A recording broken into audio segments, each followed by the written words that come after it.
जी हाँ दोस्तों, power star Pawan Singh का नया लोकगीत आ चुका है। दोस्तों हमारे भोजपुरी भाई चैनल में आप लोग का स्वागत है। नमस्कार, प्रणाम दोस्तों, मेरा नाम है चंदन। अगर आप लोग भोजपुरी से रिलेटेड वीडियो देखना चाहते हैं तो चैनल को सब्सक्राइब कर लीजिए और साथ में बेल घंटी दबाना ना भूलिएगा। तो दोस्तों चलिए खबर की ओर बढ़ते हैं। दोस्तों बिना टाइम लेते वीडियो को शुरू करते हैं। जी हाँ दोस्तों, पावर स्टार पवन सिंह का नया लोकगीत आ चुका है। दोस्तों पावर स्टार पवन सिंह का फिर से ब्लास्ट हो चुका है गाना दोस्तों, और गाना है पार्टी नया साल में। दोस्तों यही गाना है दोस्तों, और ये गाना कौन चैनल से रिलीज हुआ है तो दोस्तों इस वीडियो में हम पूरी जानकारी देने वाले हैं।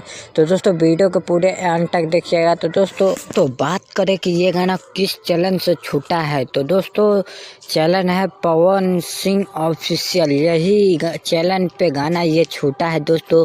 पावर स्टार पवन सिंह का बहुत ही बवाल सॉन्ग रिलीज हुआ है दोस्तों, कल रिलीज हुआ था दोस्तों। बहुत ही गजब और बहुत ही बेहतरीन गाना है। तो दोस्तों आप लोग जाइए और पवन सिंह ऑफिशियल सर्च कीजिए और सुनिए दोस्तों, आप लोग को खबर की जानकारी मिल गया होगा। तो दोस्तों वीडियो को यहीं पे एंड करते हैं दोस्तों।